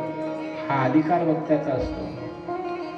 महाराज श्री सुखदेवजी महाराजांनी देवतांना वापस टाकून दिलं. हे श्री सुतजी महाराज सोनकांना सांगतात, तीच कथा मी तुम्हाला सांगतो, ज्या कथेने भक्ती महाराणीचे दोन्ही मुलं तरुण झाले, ज्या कथेने धुंदुकारी सारखा महापापी सुद्धा तरुण गेला. हे जे प्रसंग मी पाहिले ते तुम्हाला सांगतो. त्यावेळेला महाराज कथा सांगत असताना सांगतात, एक वेळेचा प्रसंग सुतजी सांगू लागले. एक वेळेचा महात्म्य चालू आहे. एक वेळेचा प्रसंग, श्री नारदजी महाराज खिन्न भिन्न अवस्थेत फिरू लागले, दुःखी होऊन फिरत होते.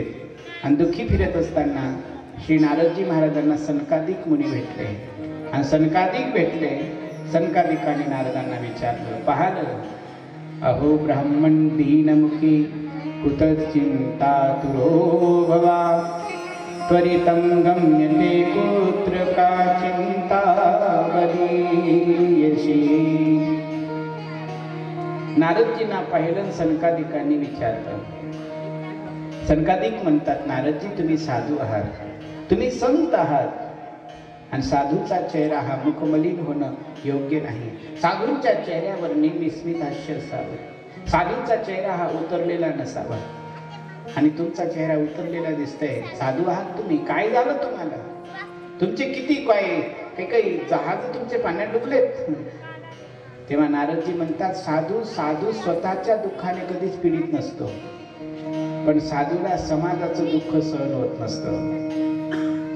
डुबता हे जन न देखवे डोळा, म्हणून येतो हिताचा कळवळा. किंवा डुबता हे जन न देखवे डोळा, येतो कळवळा म्हणून या. साधूला स्वतःचं दुःख काहीच नसतं. साधू तर आपल्या मस्तीत असतो. कोणती मस्ती? ब्रह्मानंदाची. कोणती मस्ती? मी बोलून गेलो काही वेळापूर्वी, तो आपल्या आनंदामध्ये असतो. आनंदाचे डोही आनंद तरंग, तो आपल्या आपल्या आपल्या आंतरिक ऊर्जेत राहतो. पण समाजाचं दुःख त्याला पाहवलं जात नाही. नारदजी म्हणतात संकादिकांना, बाबा मी दुःखी आहे, माझ्या दुःखामुळे नाही. मग मी दुःखी आहे याचं एकमेव कारण, मी भारत भ्रमण करत होतो, तीर्थयात्रा करत होतो. आणि भारत भ्रमण तीर्थयात्रा करत असताना मी वृंदावनात आलो की तिथे मला एक तरुण स्त्री दिसली आणि तिच्या मांडीवर 2 म्हातारे पुरुष झोपलेले दिसले, अचेतन पडलेले होते. आणि 4-5 स्त्रिया तिला हवा घालत होत्या, वारा घालत होत्या. आणि ती तरुण स्त्री रुदन करत होती. मी असा रस्त्याने जात होतो, सर्व बायकांचा मेळ दिसला. त्यामुळे मी म्हटलं मी साधू आहे, कशाला बायकांकडे जायचं, म्हणून मी लांबून जात होतो. पण मला पाहून त्या युवतीने, त्या तरुण स्त्रीने आवाज दिला. आवाज कसा आवाज दिला नारदजी सांगतात. आणि त्या आवाजाच्या दिशेने मी निघालो. ती स्त्री मला बोलावत होती, भो भो साधू क्षणं तिष्ठ मश्चिंतामपि नाशय. ओ बाबा, ओ बाबा, ओ साधू, ओ बाबा, महात्मा, क्षणं तिष्ठ, क्षणभर उभे राहा. कशा करता? मस्त चिंतामपि नाशय, माझ्या चिंतेचं क्षमन करा, माझ्या चिंतेचा नाश करा. नारदाने विचारलं, कोण आहेस ग बाई तू?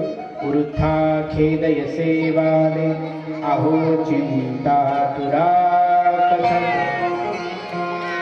बाई वृथा खेदयसे वाले, काय झालं? तू का खेद करतेस, व्यर्थ खेद करतेस, काय झालं तुला? ती सांगते.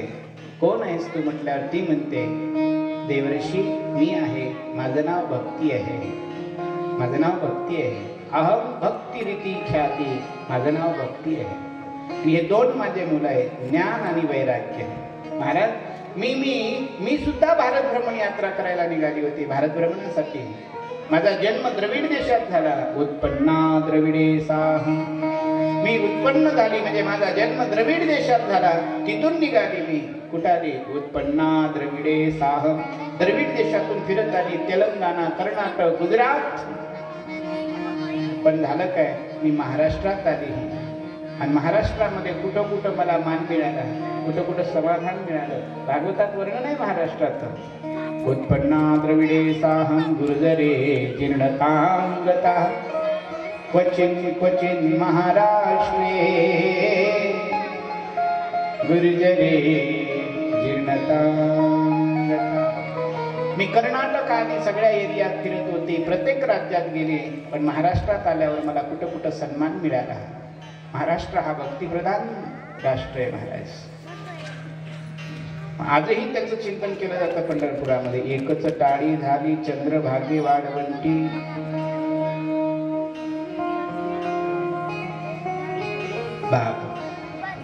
भक्तीने सांगितलं भागवतामध्ये, महाराष्ट्रात मला सन्मान मिळाला. पण तिथून मी गुजरातमध्ये घुसले. कुठं? गुजरातमध्ये गेली, तिथं मी म्हातारी झाली. गुर्जरे जीर्णतांगता. पण तिथून मी पुन्हा गुजरातमधनं वृंदावनात आली. वृंदावन संयोगा तरुणी पुनर्नवा. मी वृंदावनामध्ये आली, पण वृंदावनामध्ये आल्यानंतर मी तरुणी झाली. पण माझे मुलं हे मात्र म्हातारेच राहिले, जीर्ण झाले होते ते. आणि बाबा अशी कृपा करा की माझे दोन्ही म्हातारे मुलं तरुण बनतील. ऐका, हे भागवताची महिमा आहे. भागवत ऐकून म्हातारे माणसं तरुण बनतात. म्हणून उद्यापासून सगळे आजनसऱ्यातले म्हातारे आणून बसवा भागवतात. 7व्या दिवशी मी सगळ्यांना तरुण करून जाईल. ज्यांना माहिती त्यांनी या. जर भक्तीचे दोन्ही मुलं तरुण झाले, आपल्या इच्छा का होणार नाही?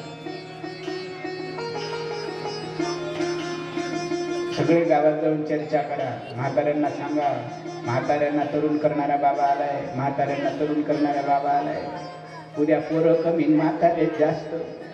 त्याच्यातले 1-2 म्हणतील कुठं राहतात ते बाबा दाखव.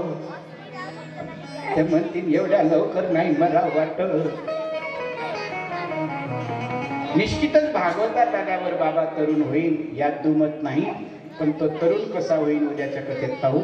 श्रीमद भागवत कथा श्रवण करतोय आपण. श्री सुखदेवजी महाराज श्री सुतजी महाराज शौनकांना सांगतात, भक्ती बोलते माझे 2 मुलं म्हातारे आहेत, त्यांना तरुण करा. नारद साधू आहे, साधूचं हृदय साधूच जाणतो. तुका म्हणे संत म्हणावतो कैसे, आपण भावे तैसे तेव्हा कळे. संत कसे असतात तोपर्यंत कळत नाही, जोपर्यंत संत वृत्तीपर्यंत आपण जात नाही. मग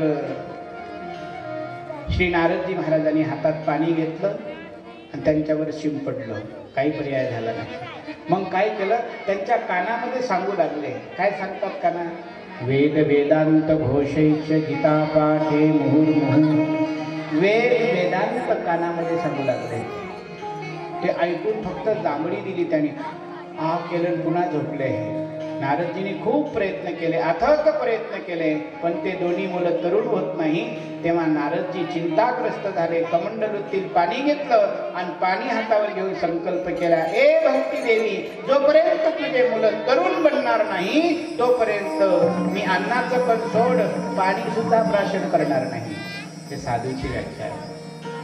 नारदांनी संकल्प घेतला आणि ह्या दुःखामुळे नारदांचं मुख म्लान झालंय. या दुःखामुळे नारद दुःखी झाले आणि हेच दुःख नारदजी सनकादिकांना सांगताय, बाबा मी माझ्यासाठी दुःखी नाही, मी भक्ती देवीसाठी दुःखी आहे, भक्तीच्या मुलासाठी दुःखी आहे. जर या जगतामध्ये भक्ती जर म्हातारी झाली, भक्तीचे मुलं ज्ञान वैराग्य जर क्षीण झाले, या सृष्टीचं पुढे होईल काय? जर ज्ञानच शिल्लक राहिलं नाही, वैराग्य शिल्लक राहिलं नाही, येणाऱ्या सृष्टीचं होईल काय? म्हणून मी दुःखी. म्हणून साधू समाजाचं दुःख पाहून दुःखी होत असतं. तेव्हा सनकादिक म्हणाले, का चिंता करतोस? त्या भक्तीला 2 मुलांना घेऊन ये ऋषिकेश पर्यंत, आणि आम्ही बद्रिका आश्रमातून ऋषिकेश पर्यंत येतो. काय करणार महाराज? तिथे श्रीमद भागवत नावाचं ग्रंथ आम्ही सोबत घेऊन येतो आणि भक्तीला भक्तीच्या मुलासहित सांगतो. काय होईल? त्या ग्रंथाने तिचे 2 मुलं तरुण होती. नारदाला आनंद वाटला. नारदजी म्हणतात, ठीक आहे. सनकादिक ऋषिकेश पर्यंत आले. नारदाने भक्ती आणि भक्तीचे 2 मुलं ऋषिकेश पर्यंत आणलेत आणि श्रीमद भागवताची कथा सुरू झाली. 7 दिवसाच्या कथेचा प्रभाव हा झाला. भक्तीचे 2 मुलं तरुण झालेत. ऐका, भक्तीचे 2 मुलं जे म्हातारे होते ना ते तरुण झाले. अचंबात झाला. आणि मध्येच नारदांनी एक प्रश्न विचारला. कोणाला? सनकादिकांना. कारण सनकादिक वक्ते झाले होते ना, आणि शास्त्राचा नियम आहे, जे कळलं नाही ते श्रोत्यांनी वक्त्याला विचारायला पाहिजे. ही परंपरा आहे आपली. एखादा प्रश्न भागवतात कथा ऐकत असताना कळलं नाही तर ते प्रश्न आपण चिठ्ठीच्या माध्यमातून, प्रश्नाच्या माध्यमातून कार्यकर्त्याकडे पाठवावं आणि त्याचं समाधान वक्त्यांनी करावं. पण ते प्रश्न वक्ता पाहून पाठवत जा. एका गावात मी असं सांगून आलो, त्यांनी दुसऱ्या दिवशी जे प्रश्न पाठवले, वक्त्याला रात्रीचे प्रश्न मिळाले, चिठ्ठ्या आले की दुसऱ्या दिवशी वक्ता घरीच पळाला, थांबलाच नाही. का? त्यानं 3 श्लोक 2 ओव्या पाठ केल्या होत्या. श्रीमद भागवताचा अधिकार आहे वक्ता कोण असावा. दृष्टांत कुशलो धीरो वक्ता कार्यति निस्पृह. आलेल्या प्रश्नांचं समाधान करता आलं पाहिजे. हे परंपरा आहे. म्हणून नारदजी म्हणतात, मला एक प्रश्न विचारायचा आहे बाबा. विचारा नारदजी. नारदजींनी विचारला प्रश्न. कोणता? म्हणे, महाराज श्रीमद भागवत कथा ऐकून फक्त भक्तीचे मुलं तरुण होतात इतकंच का अजून काही वैशिष्ट्य आहे श्रीमद भागवताचं? म्हणे अजून काही वैशिष्ट्य आहे. कोणतं आहे? श्रीमद भागवत कथा ऐकून फक्त म्हातारे तरुण होतात इतकंच नाही, मग श्रीमद भागवत कथा ऐकून दुराचारी यांचा सुद्धा उद्धार होतो. महाराज एखादी कथा सांगा ना, अशी कोणती असेल? म्हणे, महाराज तुंगभद्रा नदीच्या किनारी उत्तम नावाचं नगर आहे आणि त्या उत्तम नावाच्या नगरामध्ये आत्मदेव नावाचा ब्राह्मण राहतो. सगळं काही आहे आत्मदेवाच्या घरी. धन आहे, दौलत आहे, सगळं आहे, जमीन आहे, जुगला आहे, पण एक दुर्व्यवहार आहे. कोणता? सगळं काही आहे पण आत्मदेवाच्या घरी पुत्र संतान योग नाही. मग काय केलं पाहिजे महाराज? आत्मदेवाच्या घरी पुत्र योग नाही. मग पुत्रासाठी आत्मदेव प्रयत्न करतो.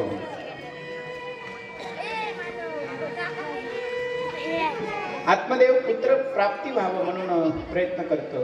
खूप प्रयत्न केले, काही जमलं नाही. आत्मदेवाची पत्नी आहे धुंदुली. बरेच दिवस गेले आणि एक बघा, ज्यांना मुलबाळ नसतात, ज्यांना मुलबाळ नसतात त्यांना तितकं टेन्शन नसतं, पण त्यांना जाणून बुजून दुसरेच विचारत असतात. अशी येऊन बसली की तिसरीच विचारते, का गं किती वर्ष झाले तुम्हाला? 4-5 वर्ष झाले. अजून काही नाही, अजून काही नाही. हे ऐकून ऐकून धुंदुलीचे कान पिकले होते आणि धुंदुली आज घरी येते आणि मालकांना टेन्शन देते. मालकाला म्हणते जगावं असं वाटत नाही, गाय आणून ठेवली आहे, ती सुद्धा वांज आहे, ती सुद्धा जणत नाही, तुळशीचं रोपटं लावतो ते जगत नाही, आपल्या हाताला यश नाही, कोणत्या जन्माचं पाप देव जाणं. आत्मदेवाला रोज रोज ऐकून किटकिट कंटाळा आला. आज आत्मदेव आत्महत्या करायला निघाला. लक्षात घ्या, आत्महत्या. मला वाटतं कधी कधी शास्त्रचिंतन करत असताना हा आत्महत्या नावाचा जो शब्द आहे हा कदाचित चुकीचा आहे. आत्महत्या, एकीकडे शास्त्र सांगते आत्मान जानाती न मरिष्यती, आत्मान जन्माला येतो न मरतो. मग आत्महत्या करणारा कोणाची हत्या करतो हा प्रश्न आहे ना. पण आपण सहज बोलून जातो, कुठं हो काय झालं, काही नाही, 10-20% कमी पडले, मुलगा फॅनाला लटकून आत्महत्या केली. हे लेकरं जरा जवळच्या माणसाने आवडा, त्यांना थोडा धाक देत जा.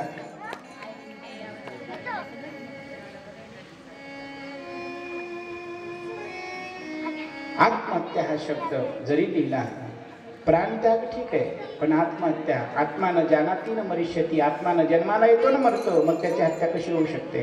पण आत्मदेव सुद्धा निघाला देहत्याग करण्याकरता. जात असताना रस्सी घेतली, दोरी घेतली आणि जाऊ लागला. समोर समोर एक बाबा दिसले, संन्यासी, एक कुटिया दिसले. त्याला वाटलं चला शेवटचं एकदा साधूचं दर्शन घ्यावं आणि मरावं म्हणून निघाला. साधूच्या दर्शनाला गेला, साधूच्या पायावर डोकं ठेवलं आणि म्हणू लागला, बाबा माझ्यावर कृपा करा. काय कृपा करायची आत्मदेव? आत्मदेव म्हटल्यावर चकाकला. गाठ नाही, भेट नाही, ओळख नाही, पाळत नाही, डायरेक्ट आत्मदेव नावाने बोलतोय. बाबा तुम्ही त्रिकालदर्शी आहात, बाबा काही करा पण मला पुत्र संतान प्राप्त व्हावं असा आशीर्वाद द्या. साधूंनी त्याची ललाट रेषा बघितली आणि सांगितलं, ए आत्मदेव, सप्त जन्म पर्यंत तव पुत्र नैवच नैवच नैवच. 7 जन्मापर्यंत तुला पुत्र प्राप्ती नाही, संतान योग नाही तुझ्या ललाट रेषेत. पुन्हा आत्मदेवाचे वाक्य आहे, बाबा मी असं ऐकलं आहे की साधू काहीही करू शकतो, साधू काहीही करू शकतो. मग तुमच्या तपोबलाने एक पुत्र माझ्या ओटीत घाला. एक आंब्याचं फळ घेतलं, पण साधूंनी सांगितलं, रे कोण कोणाचा मुलगा, कोण कोणाची माय, कोण कोणाचे बाप, सोड. कौनाचे माय बाप कौनाचे गणगोत, मृग जळावत जाईल रया.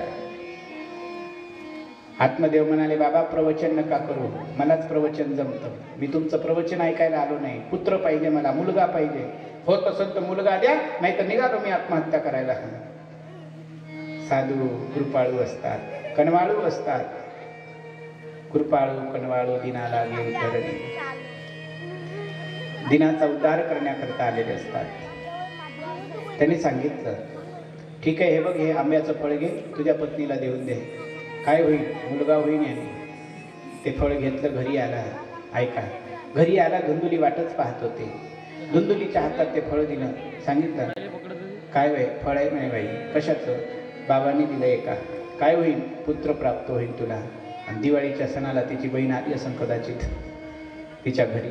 तिने बहिणीला विचारलं, का गं बाई? म्हणे काय, हे कोणीतरी बाबांनी फळ दिलंय म्हणते. मग फळ खाल्लं ते मुलगा होईल म्हटलं. मग होईल ना, मग खाऊ का? हां खाशील, पण बाई ते जर कदाचित दिवस राहिले, बाळ जर पोटात आलं पुढे काय होतं? तिने सरळ सांगितलं, म्हणे काही होत नाही, यदा कदाचित लेकरू आडवं आलं, एखाद्या वेळेला आईला मरावं लागतं. मरावं लागतं म्हटलं की रुचकी चालीतलं मरावं लागतं.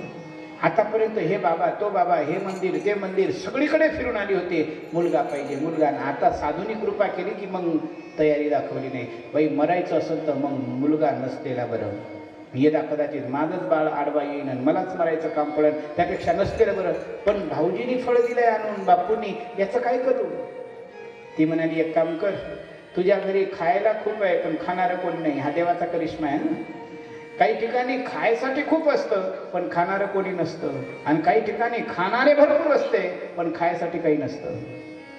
तिची बहीण तशीच होती. तिच्या घरी खाणारे खूप होते पण खायला काही नव्हतं. हिच्या घरी खायला भरपूर आहे, खाणारं कोणी नव्हतं. ती म्हणाली एक काम कर, नाटक कर. नाटक कसं? पोटाला म्हणजे उशी बांधून घे आणि मालकाला सांगून दे की मला दिवस गेलेत म्हणून. अगं पण कसं सांगते? दे सांगून. मग अगं मला दिवस आहे, माझं बालक होईल तेव्हा मी तुला आणून देईन, त्या बालकाच्या बदलीत मला काही धन दे, धनराशी दे, माझा बालक तू घेऊन घे. पटलं तिला. आता उष्णच घ्यायचं म्हटल्यावर काय तिने बांधली ना उशी. उशी कळते का तुम्हाला? कळते ना. मी तिकडे गेलो होतो एकदा पश्चिम महाराष्ट्रात कथेला. तिकडे गेल्यानंतर असंच म्हटलं तर प्रवास करून आलो. आज जसं एवढ्या लांबचा प्रवास करून आलो आणि आल्याबरोबर मला पाठ टेकायला लागतं, पाठीचा त्रास असल्यावर. मी त्या घरच्या मावशीला म्हटलं, मावशी. ती म्हणे काय बाबाजी? म्हटलं मावशी. ती आली धावत, काय जी बाबाजी? म्हटलं काही नाही जी. हां, उशाला काही आहे का? तिनं ते ऐकलं आणि तिने ते फडकं घेतलं, नाकाला लावलं, डोळ्याला लावलं, रडायलाच लागलं. म्हटलं बा आपण तर चुकीचं काही बोललो नाही, माझंच धगधग करणे लगा सुरू झालं. म्हटलं ही रडते का? ते पुन्हा मग बोलायला लागली, बाबाजी बाबाजी. म्हटलं काय जी? बाबाजी उषाच्या मागून आशाचं लग्न झालं, तिला एक लेकरू आहे पण उषाला काहीच नाही म्हणे महाराज. मी म्हटलं मावशी मला तुझ्या आशाचंही काही करायचं नाही, उषाचंही काही करायचं नाही, डोकं मान टेकवायला पाहिजे. म्हटलं उशी उशी आहे का? ती म्हणे महाराज आमच्याकडे उशी म्हणत नाही, उस्ती म्हणते म्हणे. म्हटलं कुठं माहीत उस्ती का कुस्ती ते? म्हणून म्हटलं उशी कळली तुम्हाला? तुमचा आमचा काही जास्त फरक नाही आहे. उशी पोटाला बांधली आणि बस. आता मालकाला जाऊन सांगितलं. मालकाला सांगितलं स्वामी म्हणे काय आता तुम्ही बाबा बनणार. आणि हे काय काय भूत लागतं लोकांना काय माहिती. बाबा बनणार म्हटलं की त्याच्या मनात लड्डू फुटतं. ते साऱ्या गावात सांगत सुटतं, मी बाप बनणार, मी बाप बनणार, मी बाप बनणार. इतका आनंद. मग काय हा रोज यायचा, उशीवरनं हात फिरवायचा. धीरे धीरे प्रकरण पुढे जातं. 9 महिने 9 दिवस भरले. बहिणीचं ते मुलगा झाला, ती आणलं. आणल्यावर म्हणे जन्म झाला, नाव दाखवलं, नामकरण ठेवा. तेव्हा मग आत्मदेव म्हणे हे बघ याचं नाव म्हणे मी माझ्या नावावरून ठेवतो. माझं नाव आत्मदेव तर माझ्या मुलाचं नाव परमात्मदेव ठेवलं.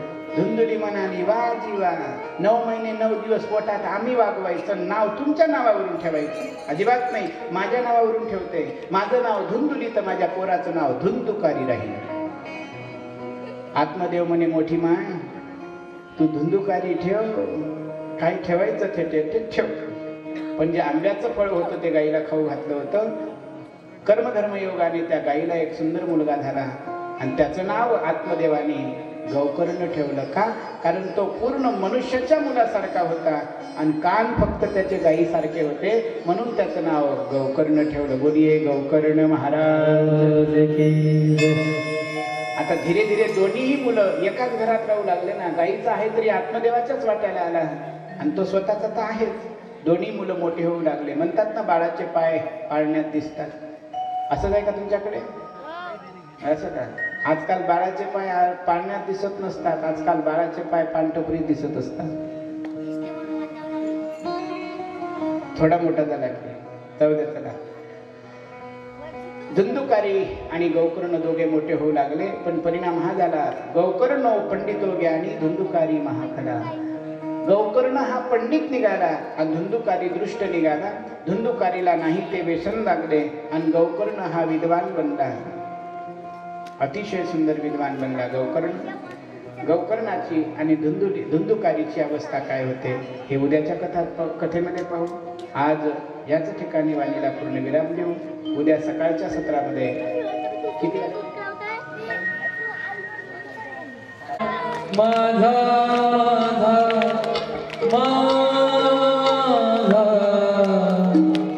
विठ्ठल माझा, मी विठ्ठलाचा, विठ्ठल माझा विठ्ठल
सद्गुरुदेव भगवान की जय। श्रीमद्भागवत महापुराण की पंढरीनाथ भगवान की जय। माऊली ज्ञानी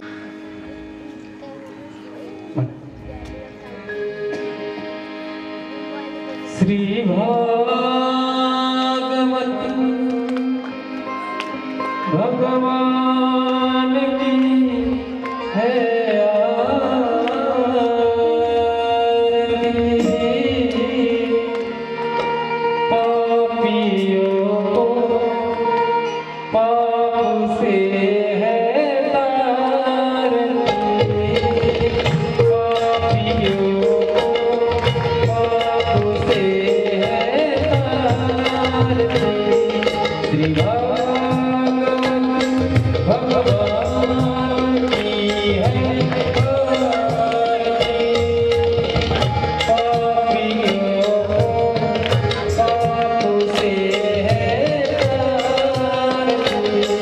जय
हरिः ओमः यज्ञेन यज्ञमयजन्त देवास्तानि धर्माणि प्रथमन्यासन्नः तेनाकं महिमानः सचन्त्रे पूर्वे साध्याः सन्ति देवाः ॐ राजाधिराजाय प्रसंय साहिने नमो वयं वैश्रवणाय कुर्महे समे कामान् कामकामाय मह्यं कामेश्वरो वैश्रवणो ददातु कुबेराज वैश्रवणाय महाराजाय नमो नमः ॐ विश्वतक्षश्रुत विश्वतो मुखो विश्वतो बाहुरुत विश्वतस्पादः संव्याव्यां नमति सम्पदत्रैरजावा भूमि जनेन देवैकः नानासुगन्धपुष्पाणि यथा कालोद्भवानि च पुष्पाञ्जलिर्मया दत्तो गृहाण परमेश्वर तुलसी बिल्व पुष्पांजलि सद्गुरुचरणे समर्पयामि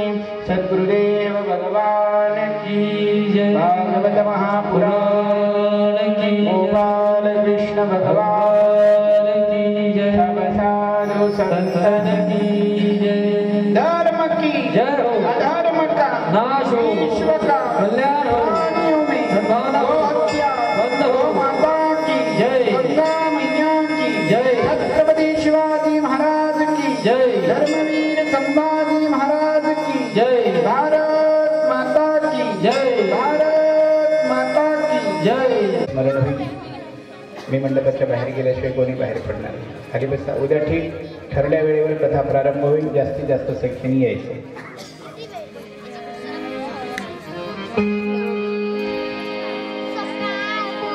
श्री कृष्ण गो